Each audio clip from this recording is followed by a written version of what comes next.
What it is, ladies and gents, and welcome to another episode of Dual Senses, a PlayStation podcast. My name is Alex Wolf, and I'm joined here by the one, the only, the hat one, Stephen Morrow. Hello. If you're a fan of the show, you can catch us every week at approximately Friday or Saturday, or maybe even Sunday at approximately 9 or 9:30 Eastern Time. Ish. You can find the show on Apple Podcasts, Spotify, and YouTube. You can catch us streaming on Twitch and Facebook and YouTube as well. If you want to show the show a huge level of love, head on over to www.mtfproductions.com/donate, where you can donate as little as $1 so we can be the best PlayStation podcast we can. Steven? Hi, Mom. Sorry, she popped into the chat. I wanted to say hi. I appreciate. I love your mom. She's fantastic. Milani, I love you. I miss you. I haven't seen you in forever. Hopefully, we'll be there soon because we got a thing coming up that I will eventually have to be over at that house. Your brother is leaving, Stephen. Yeah. Okay. For a split second, I was like, "Wait, what did I forget?" Now I remember. Look, I've had a lot going on. That is true. Okay? You have had quite a week.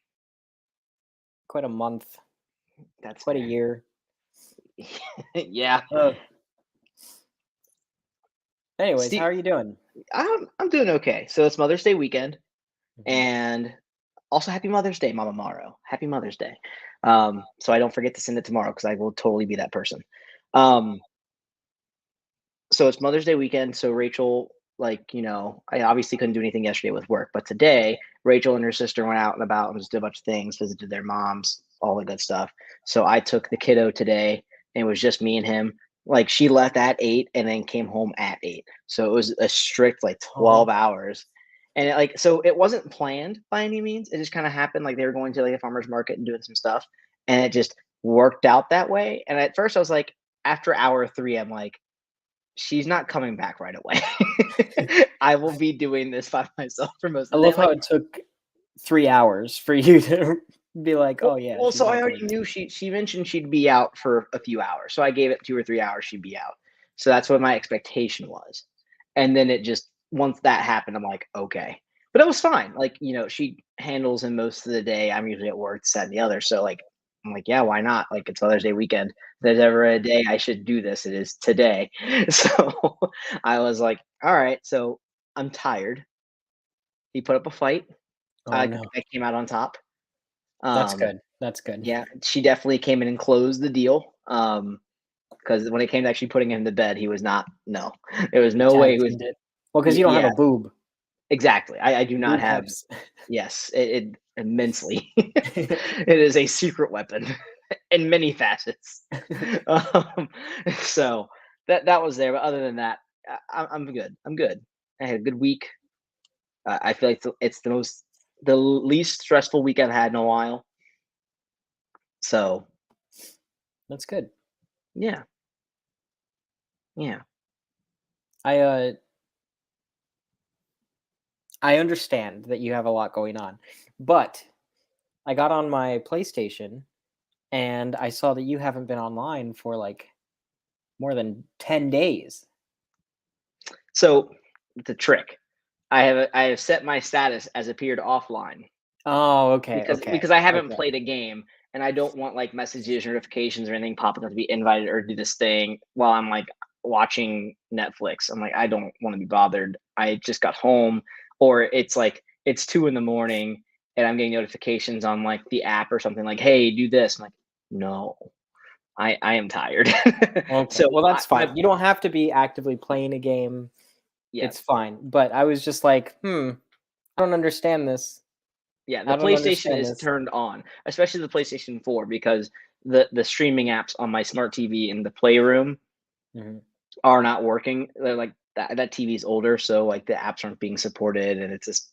So you have to use the PlayStation. I had to turn on the PlayStation because the PlayStation's still getting support for some of the apps. So you better believe Storybots is on for 10 to 12 hours a day on that fucking PlayStation. So good. Yeah, it still comes on. God, fucking Storybots.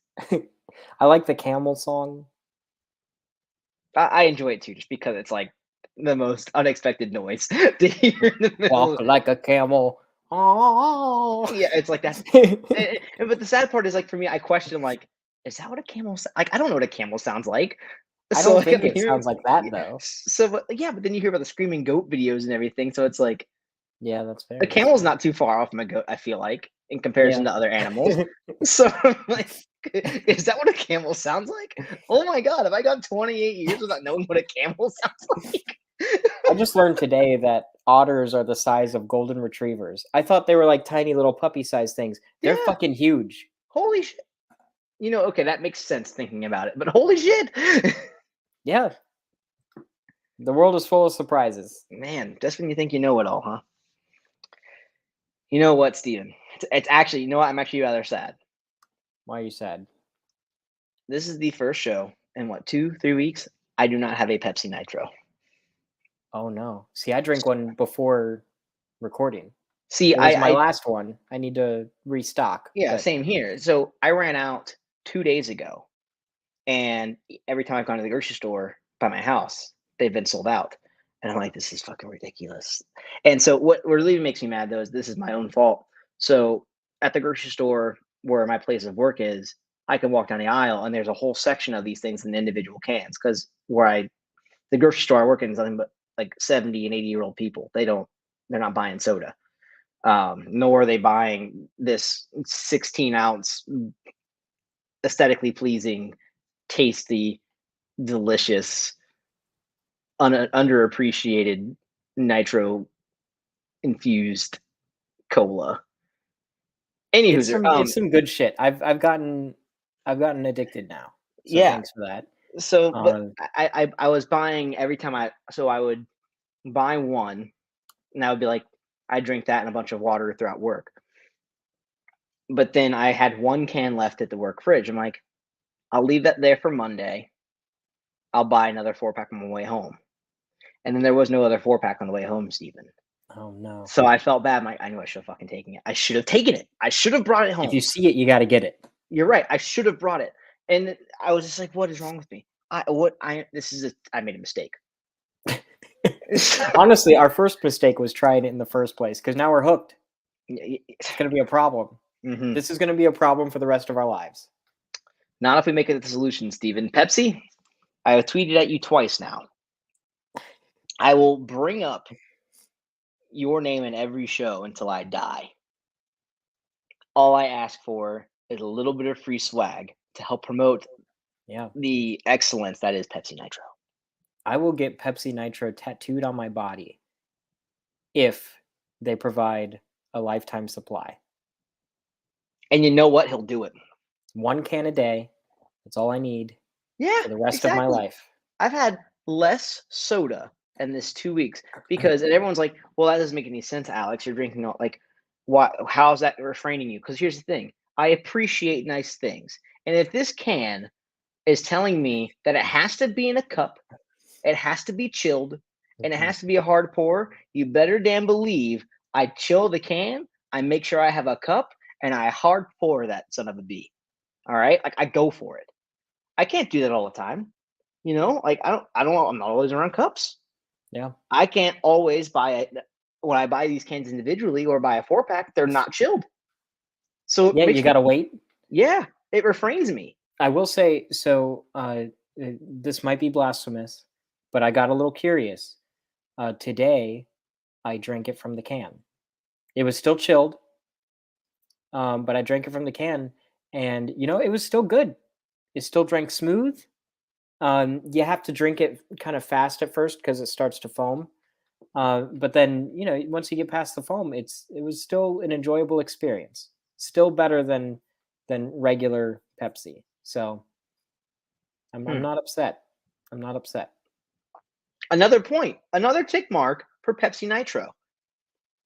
So part of me feels like a lot of people underappreciate this drink, but then the other part of me is like they can't be because it's hard for me to find one. Like I can't buy a 4-pack on a whim nowadays.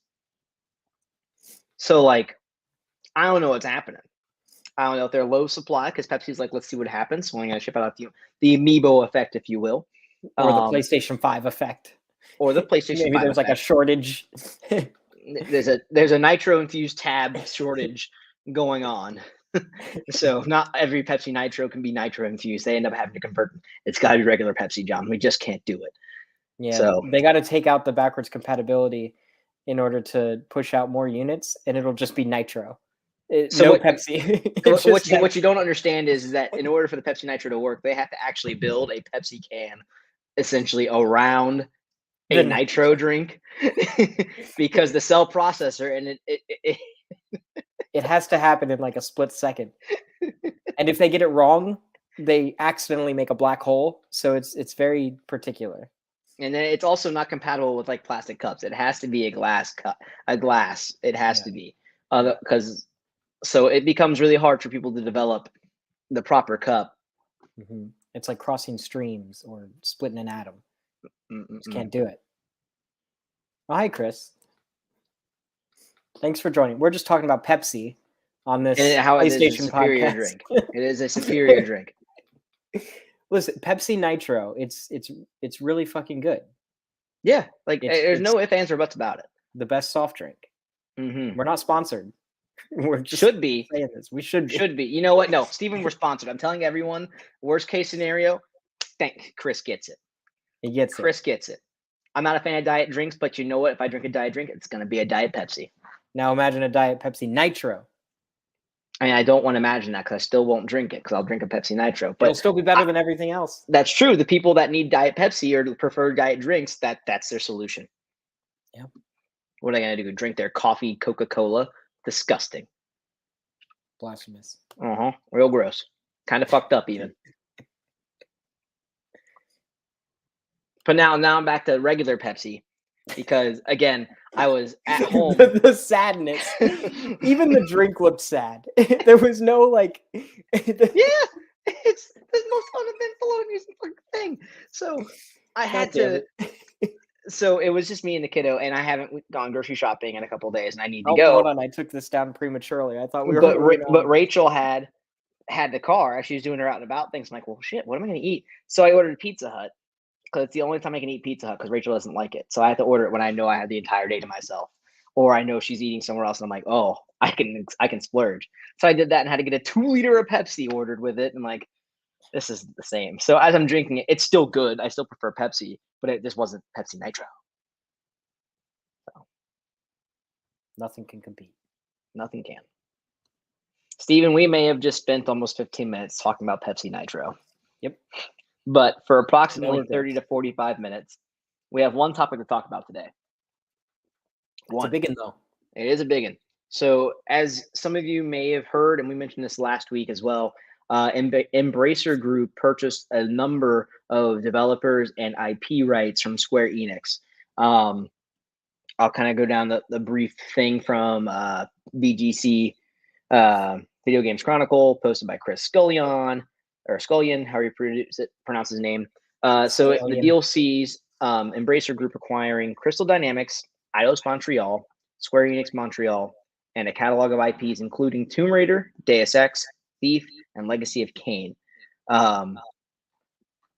So it also can potentially include Avengers and Guardians of the Galaxy, depending on how it all falls. What about Gex? There's no mention of Gex. No one has mentioned Gex. That's the problem. Nobody ever mentions Gex. I need Gex. Well, okay. So was Gex Western developed, or was it? I think it was. Was it? I don't know. It goes way back. It does. It started as a side scroller. Mm-hmm. I think it's Western developed. Look into that. So it sounds like a lot. For just a breakdown overall, I haven't seen a full list, but the general consensus from what I'm seeing on the interwebs is that they sold a lot of their Western IP and developers. It was Crystal Dynamics. Okay, so I mean, it could be then. Yeah. Damn. So with that being said, Square Enix did follow it up. This came out also by Chris. This was posted May 2nd, that it will still publish some Western games despite selling a large portion of its Western development on Embracer Group. So we'll still see some Western published games make their way over or stay under the Square Enix label. Now, Steven, the big topic is this. The big meat. The big meat. We've talked about who we would like to see or what potential acquisitions we may see come from PlayStation later this year or in the future, just based off of Jim Ryan stating that more acquisitions are ready to come. So Push Square posted an article yesterday around 2 p.m. by Sammy Barker that multiple sources say Sony is buying Square Enix, allegedly. So where this comes back is to, I'll read it here. She writes, remember when there was a big chatter about Sony acquisition, specifically from industry veterans Jeff Grubb and Greg Miller? Both were talking about Square Enix. Quote, when I talked about the three rumors I'd heard, one was an acquisition. This is the one I heard. Miller finally revealed on an episode of PS I Love You. So if you remember correctly, there was a tweet by Greg Miller talking about three big rumors we were expecting to hear, one of them being the revamped PlayStation Plus. One of the three rumors he mentioned, he's now revealed was he had heard rumblings of a Square Enix acquisition. What was the third thing? Did we ever hear what the third thing was? I don't think we did hear that other one. This is the only one he's mentioned. Patapon 4. Could possibly be. VR2 exclusive. Mm-hmm. So, Steven, we have a lot of ways we can go about this.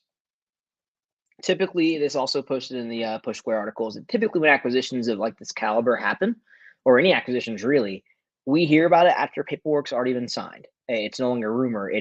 This is happening. This is it. Mm-hmm. When it came to Bungie being acquired, it happened. That was not, rumblings. There was no rumblings about it. It just happened.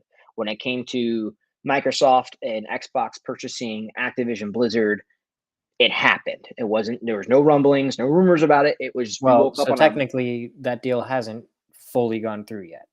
True. It hasn't been approved yet, but paperwork and they're like, yeah, let's do it. But same instance, same thing with the Sony acquisition of Bungie. It's as investigations, audits and stuff, paperwork has to be filed, all that good stuff. But for the most part, both parties are on board. No rumors. Again, we woke up, I think, on a Monday morning, a Tuesday morning, and I sent you a link and you sent me a link about that. So there's a lot that can go into this. It's totally possible, right? Square Enix's value has dropped, right? Like the dollar amount, we know, we've talked about it before, Sony doesn't have Microsoft's wallet, right? So when they make acquisitions, it's not going to be on the same scale, dollar amount wise, compared to what they did with Activision Blizzard. Mm-hmm.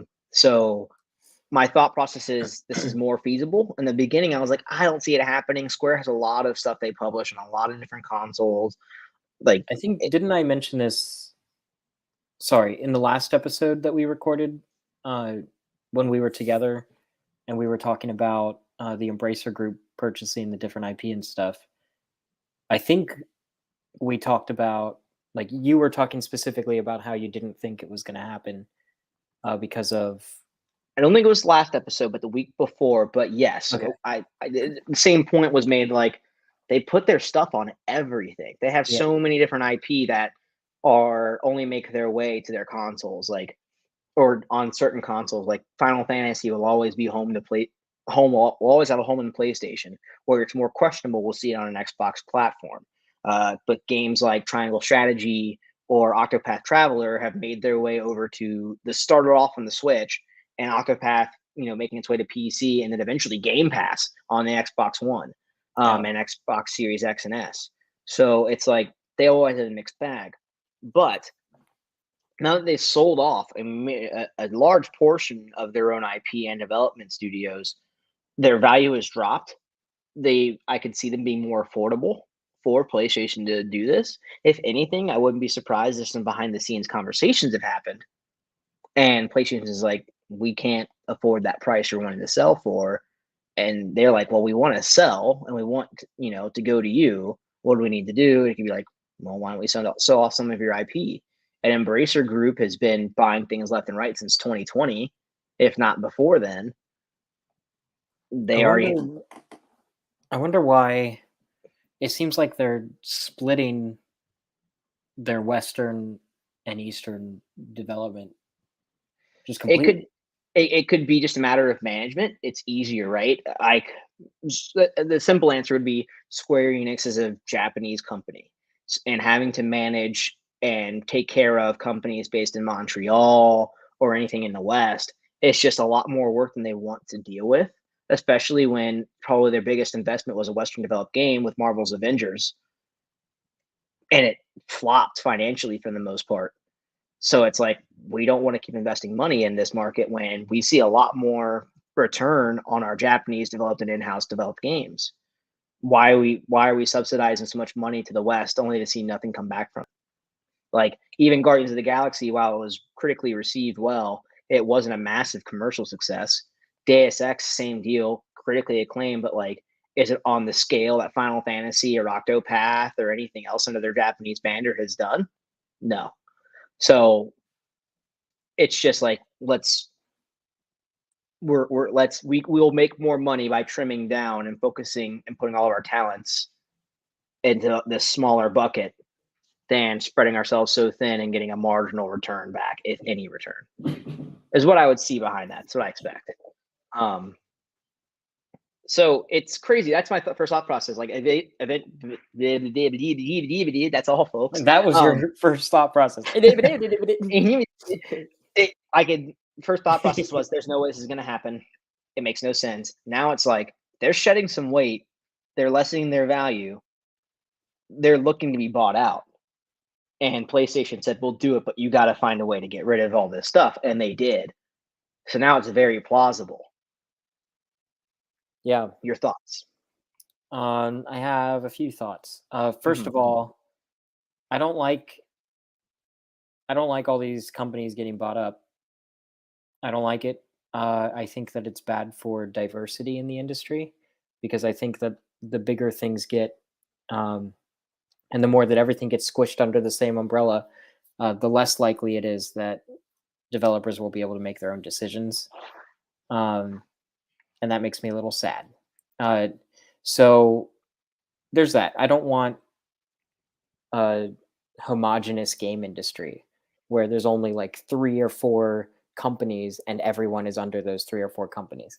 I don't like that. But with that being said, I do think that, and I think I mentioned this before, Square Enix under PlayStation, I feel like makes the most sense. Like if the big three were to go at it, I feel like Square Enix has more of a legacy with PlayStation, personally. Yeah, that's what I was now I shaking my see why head you were at. Yes. shaking your head. And actually, is that a Coke Plus you're drinking? They have to know what they're doing. Oh, they know what they're doing. They know what they're doing. And they're good at it. I'm not a fan, Steven. Not a fan. Coke Plus. No, it's basic Pepsi. Fortunately. They ran out of nitro. Now I have to drink alcohol to drown my sorrows. I think Square Enix has more of a legacy with PlayStation, especially even though Final Fantasy started with Nintendo, it really took off with PlayStation. And like even currently, their biggest titles are either PlayStation exclusive. We still don't have any word of Final Fantasy VII Remake coming out on other consoles.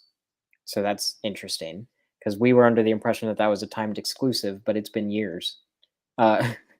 So that's interesting. But also like the new Final Fantasy being built from the ground up, like the new numbered entry being built from 16. the ground up. Thank you. I couldn't remember the number. I figured that's what it was. But being built from the ground up for PlayStation 5, it's also pretty interesting. Forspoken is Square, right? That's Square Enix? Yeah, it's Square Enix, but developed by,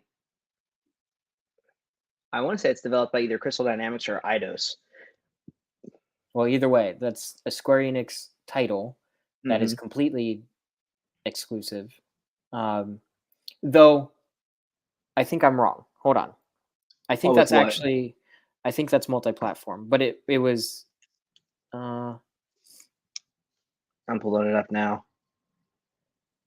because I think it's pre-orderable. Yeah, It'll be on Microsoft Windows. PC and PlayStation 5, so console exclusive. Okay. So yeah, it's kind of a similar thing with Final Fantasy VII Remake. So it's interesting to me. And of course, you have like the weird outliers with the smaller projects like Triangle Strategy and things like that. But I also think that those games would fit really nicely on PlayStation. I mean, they are nice for Switch games, but because like the portability of it is nice. Yep. But I don't know. I also I feel like for me it could go either way between Nintendo and Square Enix. I don't think Nintendo is interested in acquiring anyone. Yeah, they very much So like that's having their own stuff, but having strong partnerships. They're very yeah, old school and traditional with that. They don't want to own anyone, but they want to have very good relationships. and that's the big reason why I don't think Nintendo would jump in. I don't think Microsoft even has a chance. I don't think Square Enix is interested in selling to a Western company. Yeah, with them Honestly. shedding their Western things, I highly doubt they're looking for a Western owner. Yeah, if anything, I feel like they would split the company basically, and all the Western stuff would go to Microsoft, and all the Japanese development stuff would go over to PlayStation. But hold on, sorry. Minaxer wrote in and said the streaming content wars are not just for movies and TV shows. That's real. Yeah, that is real. Is real. I think I said Israel. You didn't, but okay. Now it's awkward. It's fine. Anyways, I still don't really like the this conglomerate nature of everything just kind of being squished into the same ball. But I do appreciate that PlayStation is at least being strategic with its acquisitions. If this proves to be true, we still don't have confirmation or anything. There's just a lot of rumblings within the industry. So it does have weight. But I appreciate that PlayStation has been strategic and kind of like a middle ground between Nintendo and Microsoft, where, like you were saying, Nintendo is really interested in having strong partnerships, but just kind of doing their own thing, whereas Microsoft isn't really partnering at all. They're just buying everyone. So Microsoft, I would say, is more along the lines of they're looking at what partnerships they have that were very strong in the past, and then just like, hey, we could just own you and make that relationship better. Is how they position it. And then the people that are being acquired are like, well, yeah, like for instance, Bethesda Softworks games have always run smoother and better on Xbox platforms. So it became a question of, hey, your stuff has always just worked better with us. We could own you and we could fund you more money to do this thing. And they're like, yeah, why not? Most of our stuff. I don't know if that really holds weight though when it comes to the smaller studios that they bought up. The smaller studios, no. I mean, some of them were like completely kind of like with Ninja Theory, with them being purchased, like Hellblade. Ninja Theory. They have a history with PlayStation above all else. And isn't Drinkbox Studios now under them? That was like the major supporter of the Vita. Yep. Of all things, making arguably some of the best Vita titles. But I would also argue that some of those smaller, like, oh wow, way left field kind of deals were very much they're smaller indie studios, and if anyone was offering them a substantial amount of money, they'd be it'd be unrealistically for them to say like, no, we don't want your money, even though like we're small and we need to be supported financially as much as we can. Yeah, it's like, hey, do all of you want to be millionaires? All three of you? Yeah. And they're like, okay, yeah. But yeah, so I still feel like PlayStation is kind of like this middle ground between Nintendo and Microsoft strategy, because while PlayStation doesn't have the same wallet size as Microsoft, they're still a force to be reckoned with, and they do have very strong partnerships within the industry. recently when Returnal and Resogun developer Housemarque, when Housemarque was talking about um, what their relationship was like working with PlayStation, they mentioned going way back with helping PlayStation first party studios with development on things as like a basically like a contract developer on the side, Hmm. working with I think they mentioned Naughty Dog or Gorilla, one or the other, specifically. So like these are studios that they work with pretty intensely on other projects, and I thought that was kind of interesting. And I think we saw a similar thing with Bungie. Like they helped design the PlayStation 5 controller, like specifically. So like the reason why the DualSense controller feels the way that it does is because Bungie helped them design it. So Hmm. it's interesting to me how intertwined all of these studios are within the industry, and specifically how closely intertwined they are with PlayStation. So I think that's kind of interesting. Minaxa writes in and says it's all about locking down content. If Netflix could buy Steven Spielberg, they would. So I actually disagree, at least when it comes to PlayStation. I don't think PlayStation is interested in locking down content per se. Uh, I've said this for a little while now. I think PlayStation is interested in talent, not necessarily IP, not necessarily games. They're interested in talent. If PlayStation makes a deal for like an exclusive game, like a timed exclusive or something, yeah, that's all about content. But if they're acquiring a studio, they're doing it for the people.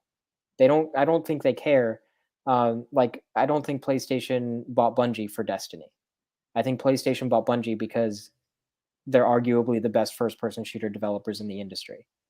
I mean, maybe the folks behind Doom, but I mean, So they've I made. mean, I would say I agree with Manaxra's comment though, because yeah, I agree with you in some aspects of like, yeah, they're looking at the talent. I think it's a mixture of both. I think they're looking at, okay, what is okay, cool. This developer, they have this IP. That's a strong IP. That's great. But is this a developer we want to have a relationship with? Is there someone we think we can work with, and can they improve or share what they have with other teams that aren't already maybe doing something, or they're doing it better than the teams you already have. I would say they're investing in both.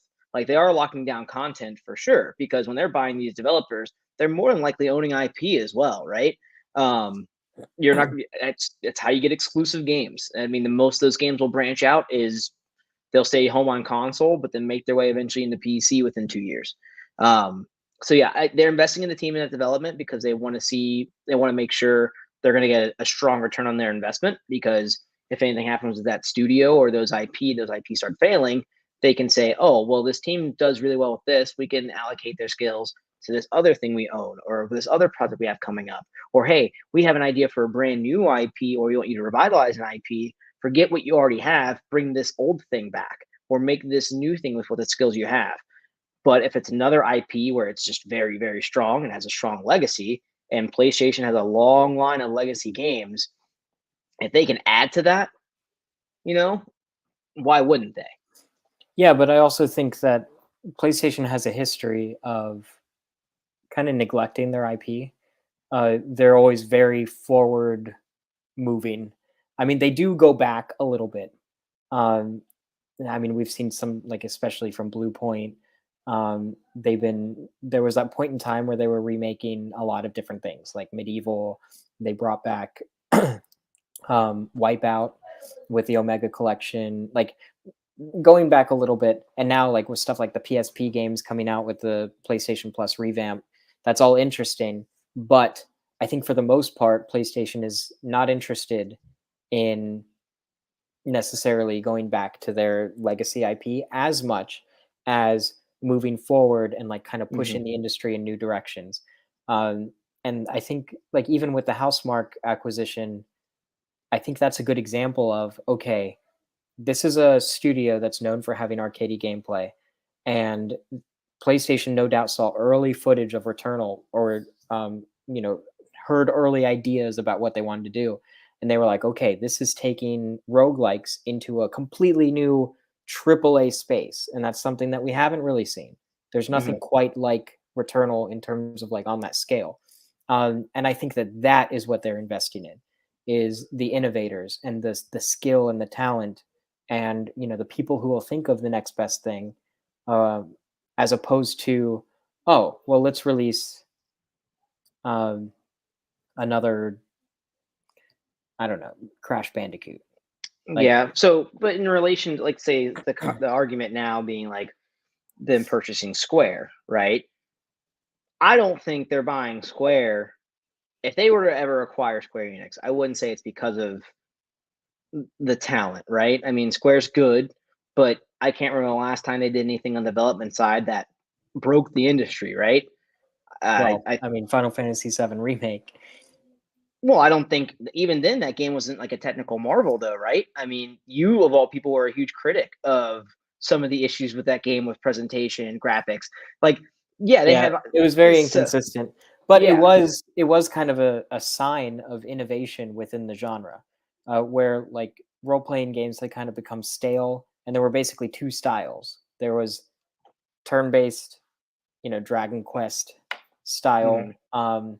or there was the action role playing games. Most of those were Western, um, and like things like the Dragon Ages, I guess, Yeah, the Western, or the action RPGs, yeah, or like in the style of like Dragon's Dogma or things like that. or even Nino But Kuni, because Nino Kuni 2 specifically, I should say, I guess.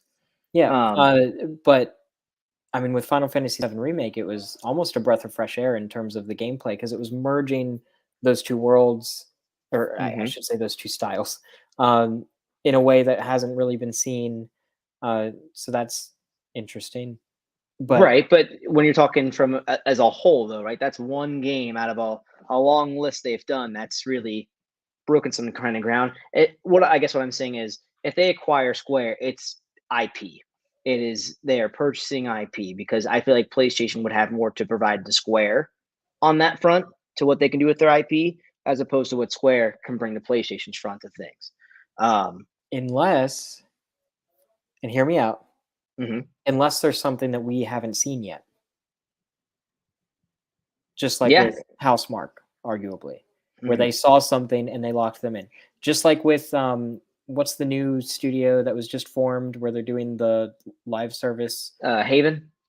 Yeah, Haven Studios, or whatever. Nobody's seen what they're doing other than PlayStation and probably a few other big players, and PlayStation bought them before they even released anything. Mhm. Like, they probably barely have a functioning thing, and they were probably like, well, we want to invest in this because they're doing something that's like next level. And I mean, same thing, I bet that happened with Kojima and Death Stranding, where he was like, I'm going to invent a new genre. And they're like, all right, here's a blank check. Hire all of the best actors and actresses in Hollywood right now. Do whatever the hell you want. So like, I feel like that's kind of been what PlayStation has done this whole time. They'll like Mhm. see a thing and then they invest in that thing because it's special. Like before it's even done, I guess, or Yeah, before it's like, I think, like I said before, I think they play both fields. Yeah, they're about the studios and development, the team they can bring on, but there's no way they're just ignoring altogether IP that's coming along with it. That definitely yeah, plays a factor in the conversation, yeah, especially when you're buying people with a legacy like Capcom, like Square. Now, that's fair. Real fast, Minaxtra said IPs are important, but not as important as the studios. mhm, They're not buying Jurassic Park; they're buying Steven Spielberg. Um, mhm. Kind of reflecting some of the things that we said, but I wanted to share that real fast. So I'll go back. This is an article that came through, and this is the counter argument: is, are they doing this? Probably not. Um, this is also May 2nd. Square Enix Embracer sales will help it invest in blockchain. So this comes from blah, blah, blah, blah, blah, blah, same writer. So this is written: the transaction will assist the company in adapting to changes underway in the global business environment by establishing a more efficient allocation of resources, which will enhance corporate value by accelerating growth in the company's core business in the digital domain, it said. In addition, the transaction enables the launch of new businesses by moving forward with investments in fields including blockchain, AI, and the cloud. The move is based on the policy of business structure optimization that the company set forth on the medium-term business strategy unveiled on May 13th, 2021. So last month, Square Enix president Yosuke Matsuda reiterated his desire for Final Fantasy publisher to create play-to-earn blockchain games. So that's another reason this is the counter argument, right? Like if they're saying this, then and they want to see this return, does it make sense unless Square is going to exist just solely as one other thing, and then they're going to sell a lot of their Japanese-based IP to PlayStation, which Then why would they again, be talking about right, future blockchain, finances? what they're going to do? It doesn't make any sense. Like they'd have to sell like just portions of their library, so essentially only own Final Fantasy and Kingdom Hearts, which I don't think they're going to do. Well, it could also mean that they're going to maintain leadership positions under PlayStation and will still reap the financial benefits, once they're under the PlayStation umbrella. So and that would mean PlayStation start earning from the blockchain piece, or they believe in the blockchain piece. But I don't think we've ever heard PlayStation ever discuss that. I mean, yeah, obviously, I mean, it's also a kind of touchy thing right now. Yeah, like I don't think, and if PlayStation, someone of their size, were to come out and say we're going to support this, that's almost as if Microsoft says, "Hey, we're going to do NFTs." Like that's really interesting to think about, though, and this is something that I never thought of until just now. PlayStation essentially has the framework of the ultimate NFT money generator. Oh yeah. And that's Dreams. Literally. Hold on. What does it have to do with the Square Enix thing? Hold on. Just maybe PlayStation is interested in the blockchain and interested in NFTs and all these like whatchamacallit, digital currency. What is it called? Not microcurrency. Cryptocurrency. Thank you, Jesus Christ. Anyways, because Dreams is literally just people creating digital assets, sticking their name on it, and then wherever it spreads, they still get the credit. Like they're literally they have a little digital tag on this thing. The moment that they monetize, what if that is then implemented in all of these different things? Like whatever Haven's project is supposedly a creator-driven, community-driven thing, importing assets that have like your tag on it that you can then monetize exponentially. I don't know. It was a random thought that I had to blurt out, but it's interesting though that literally that's what Dreams is, just minus the monetization. But it's literally just creating digital assets, attaching it to a user, and being able to track it across multiple services and multiple games and multiple products. So I don't know, that's just wild to me. All right, so let's just get into the final question here, Steven. Sorry. Do you think PlayStation is in position to acquire or positioning itself, or is Square Enix positioning itself to be acquired by PlayStation? I mean, a few weeks ago, I would have said yes, so I'm going to stand by that. Okay. I think yes. PlayStation has hinted that they're interested, or not even interested, that they're going to acquire more studios in the future. It's been confirmed. We just didn't know who. I think Square Enix makes sense. I think I'm still thinking Square Enix and Capcom and Konami are like kind of the three that stick out in my head. So in the very least, there's like a 33 point whatever % chance that it's Square Enix. So I think it's possible. Yeah. Okay. So for me, I don't think it doesn't make sense. If they're looking to invest in blockchain, they want to do this, and they want to, AI and cloud, the Namco would be one. Minaxra, yeah, that is a good point there. I could see Bandai Namco for sure. Ridge Racer. We've talked about that actually when we were talking about who we could see them buy up next. One of the ones I mentioned was Bandai Namco, just because the amount of anime-inspired games and with Sony's hand in the Funimation, well now Crunchyroll, it's a match made in heaven. But Oh my god. Sorry. Go ahead. What's up? If PlayStation had Square Enix and Namco and Konami, that would be like the anime powerhouse in gaming. Oh yeah. Oh yeah. Huh. That's real. But so I don't think we'll Sorry. see if there's a big acquisition. I don't think it's going to be Square. If I had to pick one of that group, if I had to pick a Japanese developer company with a history of IP, my money's more so on Capcom than Square. Strictly because with Capcom, probably their biggest three IP that come to mind, or at least I shouldn't say biggest, but the first three IP that come to mind to me are Devil May Cry, Street Fighter, and Monster Hunter right now, right? Or Resident Evil and then Mega Man. So Resident Evil, long history with PlayStation, right? Street Fighter has been exclusive to PlayStation. It saw most of its crowd with Street Fighter 4 on the PS3. Street Fighter 5 was exclusive to PlayStation 4, and I think it made its way to PC. And now Street Fighter 6, I imagine it's going to be in the same vein. It'll only make its way to PlayStation. And with PlayStation's hand in Evo right now, and the amount of fighting tournaments they do and self-publish and take care of, it makes sense. I would see them doing that, and it would be less of a blow to their competitors, I would say. I mean, I don't think Microsoft wouldn't take as much of a hit. Nintendo would take more of it than Microsoft does, just due to the success that we've seen with Monster Hunter on Switch in the past, and then games like Mega Man. But that's it. I think Nintendo, at the end of the day, they can recover rather easily. So that's how I kind of see that there. They have their hands, but they're not like Square where they had their hand in where Square has their hand in every possible fucking basket.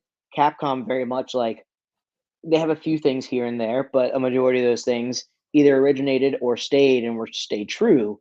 And you saw the best value with PlayStation. Um, most of the former though. So you think Capcom is in the cards? I could see them being in the cards. Yeah. More so I than think Square Enix right now? more so than Square, just because Capcom's flagship thing, more than anything else, will be Street Fighter.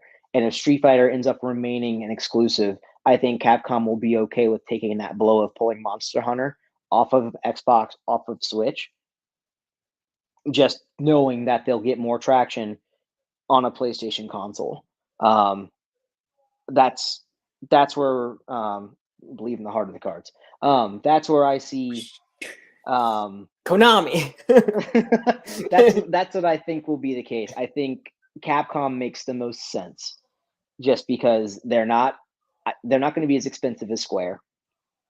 They have I would argue a stronger relationship with PlayStation just due to the fact of Evo alone and the exclusivity of Street Fighter as of late.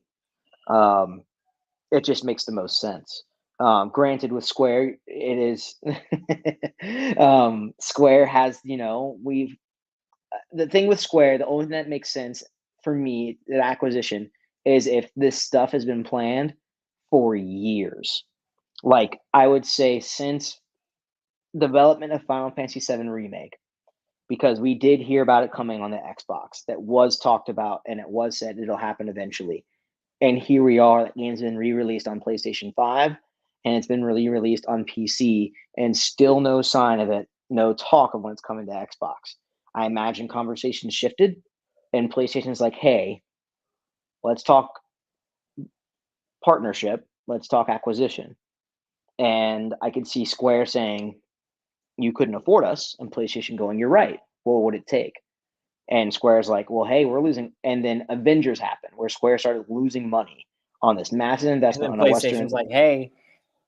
Yeah, they came by and said, go here. hey, we still are interested. And they're just like, what, from an investment standpoint and a growth standpoint, doesn't make sense to go with you guys. Yeah, we could still see ourselves in fruition, but we still have a lot under our umbrella. We're too valuable and we're too expensive for you to buy still. And they're like, and it as the pressure kept hitting and the pressure kept hitting, like, we got to get bought. It makes sense. We want to do this. What do we do? And they looked at their IP and they saw a lot of our Western stuff just doesn't make as much money as our Eastern stuff. We got to find a buyer. And Embracer, buying out everything left and right, it was super easy to call them and say, hey, we want to sell you Eidos, we want to sell you Crystal Dynamics, and a bunch of other stuff. We want to sell you Gex. What's your offer? And what's your offer?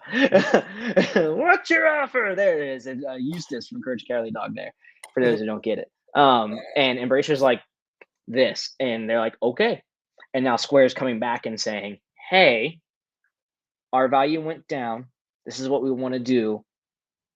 Come up with a number and come back to us. And PlayStation's like, all right, let's think of a number. We'll come back to you. That's the only way I say it making sense. But that is such a fucking time in such a conversation and business transaction in the making. It's too long. I mean, that's how for me to think it makes sense. But even like, then, for the most part, like all of these things, this is almost all of these things are years and years and years in the making anyway. Yeah, but so if we're talking, let's say the scale of Microsoft acquiring, or hell, even PlayStation acquiring Bungie, I don't think that wasn't years, right? Because Bungie was still up for quite a while under the Activision Blizzard umbrella. They were owned until what, 2019, 2020. So I think these conversations would take maybe a couple of years. In the case of Final Fantasy and Square, we're talking 4+. I don't think conversations last that long. I don't think they get started that long, nor does the action taken to make it happen take that long. If someone wants to do it, they're going to pull out all stops to make it happen. I'm going to make you eat your words. If 4 years from now we're still talking about Nitro Pepsi, then you know. That's different, though. That's different. That's different. It's different conversation for 4 years.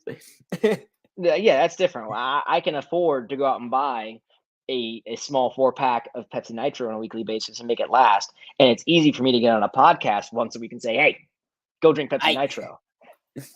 Here's a check I'm going to write to you. Sponsor me. Or here's a check you need to present to me. That's a different conversation than PlayStation saying, hey, we want to buy you. And Square is like, we want to, but you can't afford us. Well, just wait until totally More Than Friends is big enough. And then I'll approach Pepsi. I'll be like, hey, I want to buy Pepsi. And they're going to be like, no, you can't afford us. But then once regular Pepsi starts to suffer and Nitro Pepsi is what's in, I'm going to go in and be like, hey, just sell out regular Pepsi. Sell it to somebody else. We don't care about it. I'm just interested in Nitro Pepsi. And then we can have the Nitro Pepsi subscription box. Pepsi Plus coming to a stream near you. But I wouldn't, because I would subscribe to Pepsi Plus. What if you could have Coke delivered? What kind of question? Hold on. Wait. You mean cocaine? No, he spelled it with a capital C, Steven. Yeah, heathen. Good Lord. Steven the Demon coming in full effect. I've never done cocaine, but I hear it's good for if you want to clean your house. Because of the energy spike? Like the craze? Yes, everyone that I've talked to who's done cocaine, they say that they do cocaine and then they get a bunch of shit done. How many people do you know that have done cocaine? Like 6. I worked for one of them. Uh-huh. Anyways, I don't work for them anymore, if it makes you feel any better. They were sued by Nintendo. Good Lord.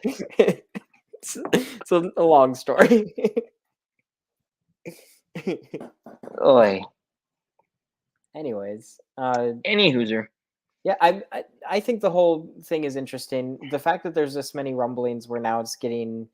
I mean, not only was it enough to catch Greg Miller off guard, but also for articles to start being written and for people to say that this has some kind of validity.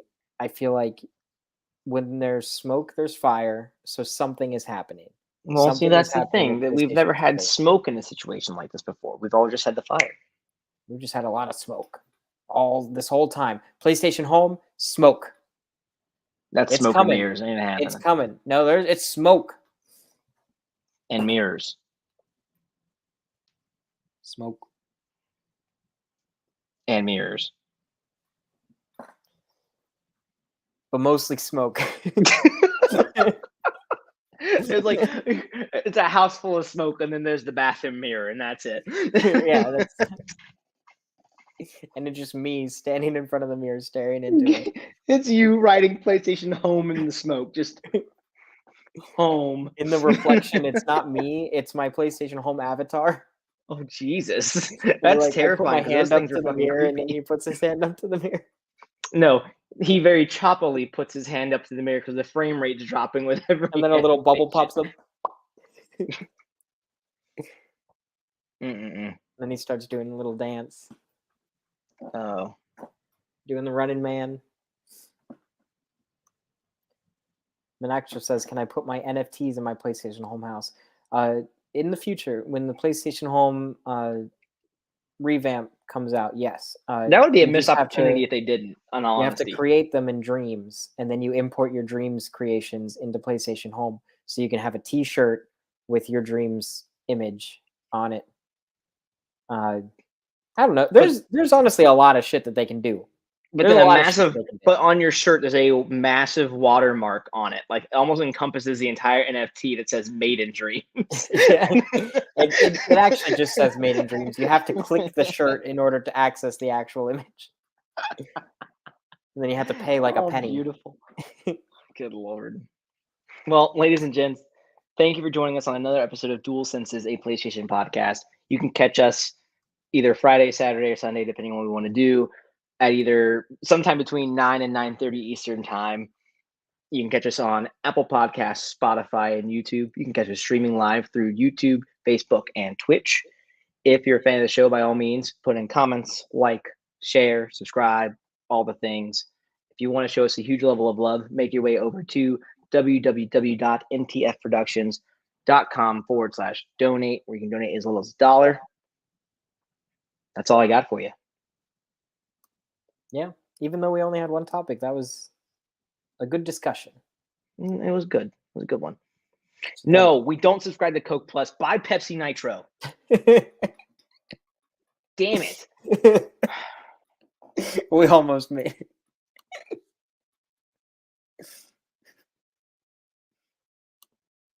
All right, I'm ending the show. All right, see y'all later. Love, love, love. Pepsi podcast.